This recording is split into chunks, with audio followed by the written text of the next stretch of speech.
As a content creator on YouTube with a growing community of almost 50,000 subscribers at the time I'm making this video, every comment, every like, every subscription still feels like a personal connection with my audience. It's incredibly fulfilling to see that people appreciate the content I put so much effort into creating. But with the rewards of a dedicated audience come the inevitable challenges of facing criticism, especially when it comes in the form of accusations of selling out for including paid promotions in my videos.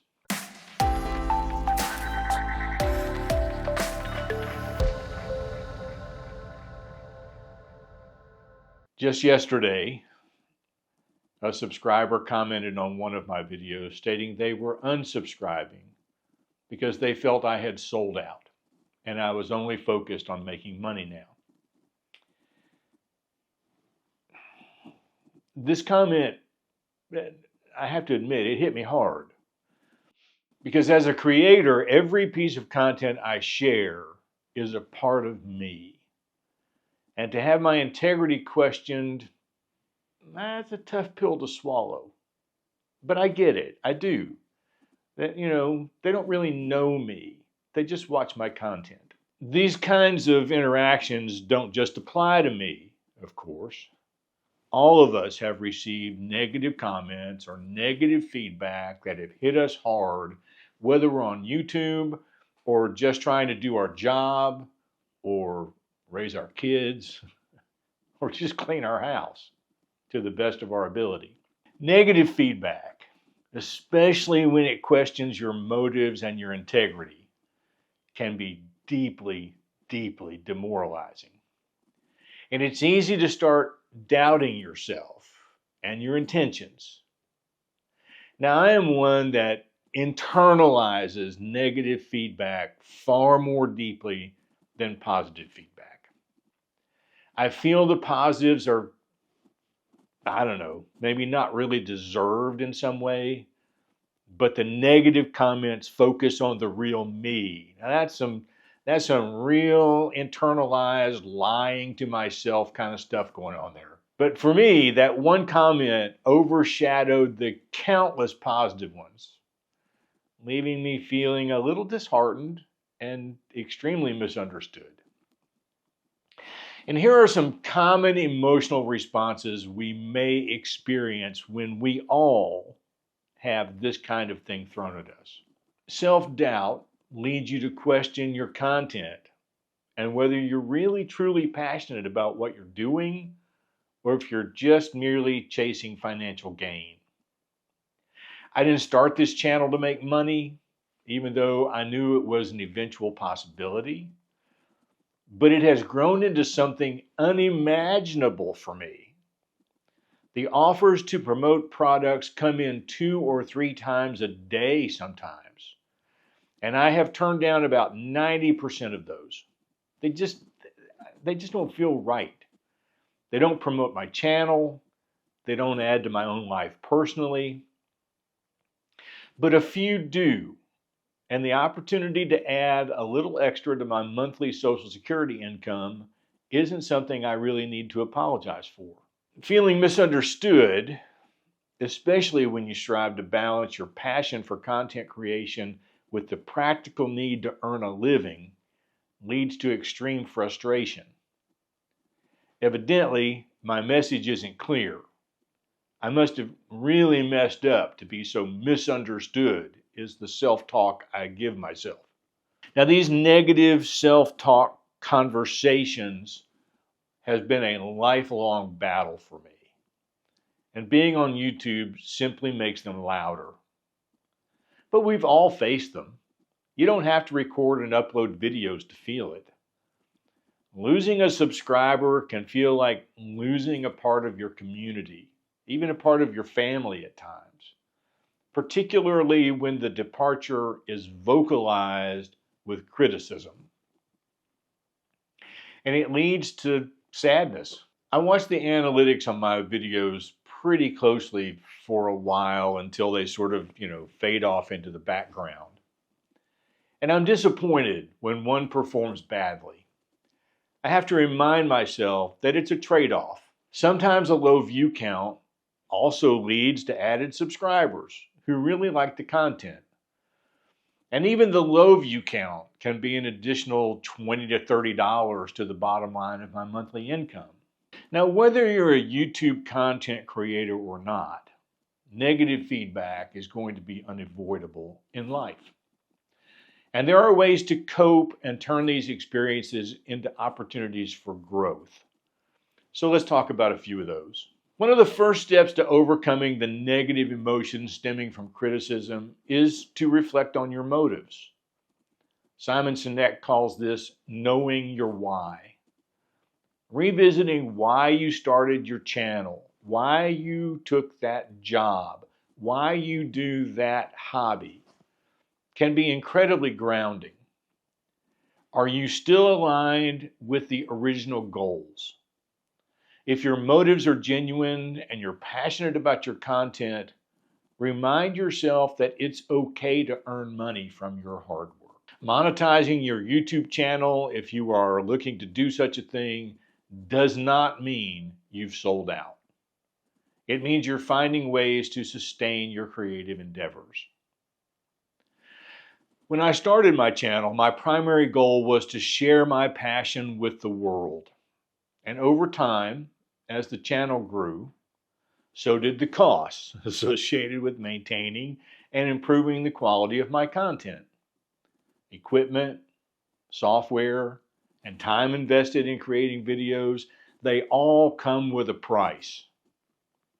And including paid promotions helps cover those expenses. And they allow me to continue producing content that my audience, you, apparently enjoys to watch. I try very hard to ensure that the brands I work with are ones I genuinely believe in, and that their products or services are relevant to my audience. And this way, I can maintain my integrity while also generating revenue.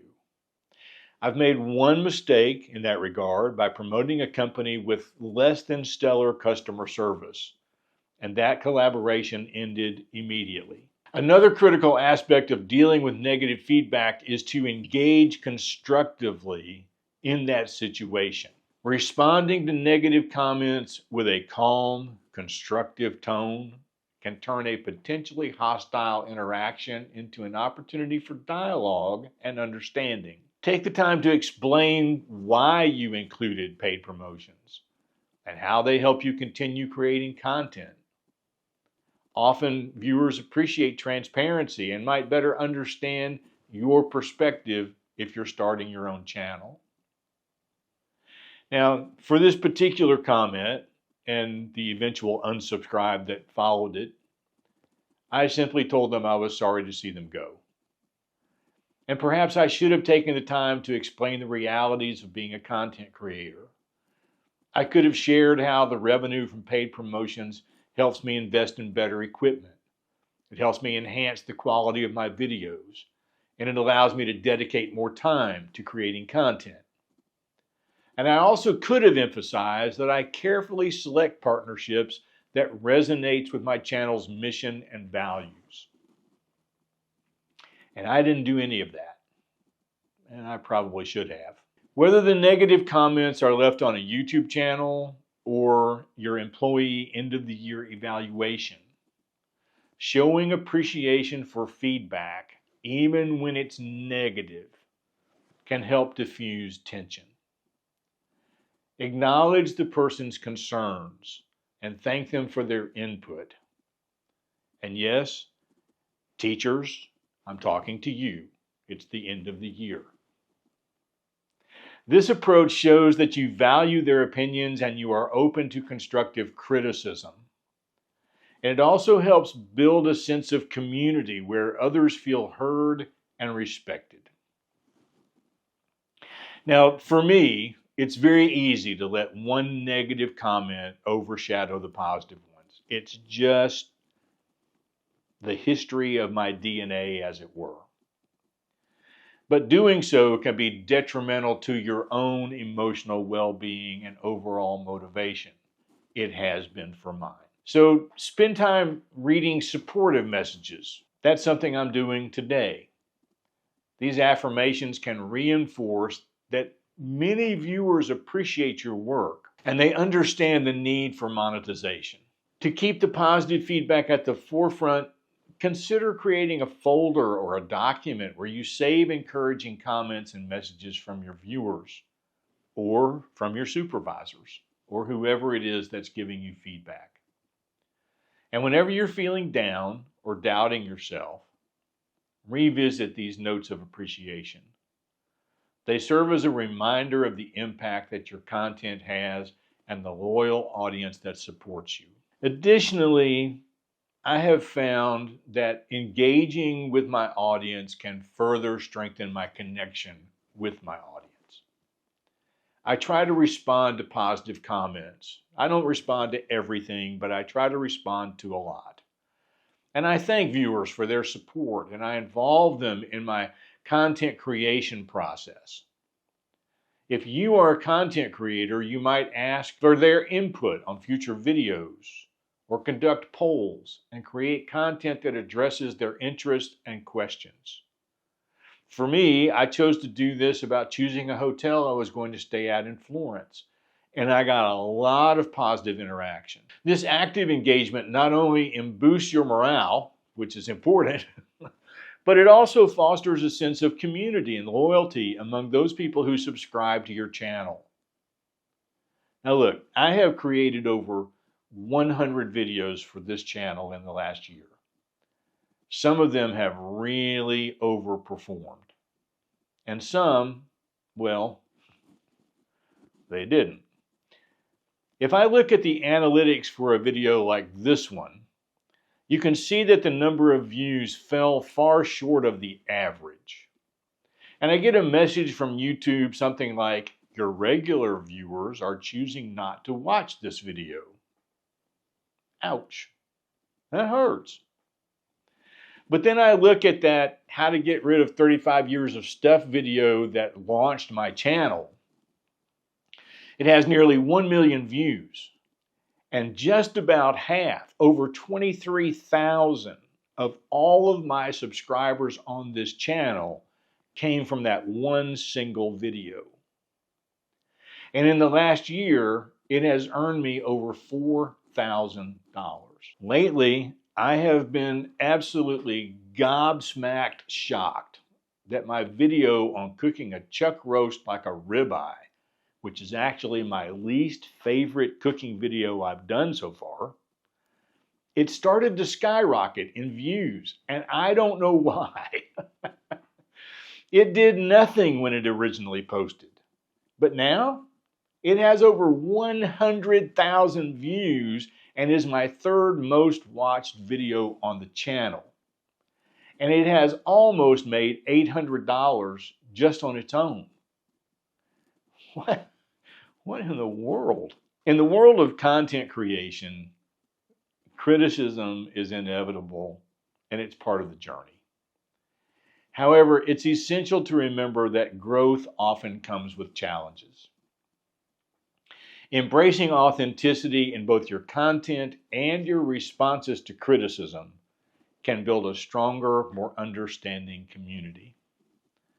Monetizing your passion does not diminish its value. Rather, it supports and sustains it. Now, when I was preaching, one of the hardest things I had to do was come to the end of a sermon to figure out how I was going to land this plane. So let me land this video plane. These are my words of wisdom for you if you are considering launching a YouTube channel.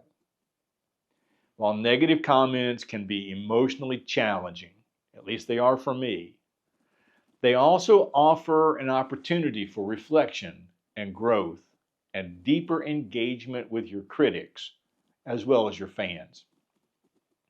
By reflecting on your motives and engaging constructively and focusing on the positive, you can overcome these hurdles and continue to thrive as a content creator.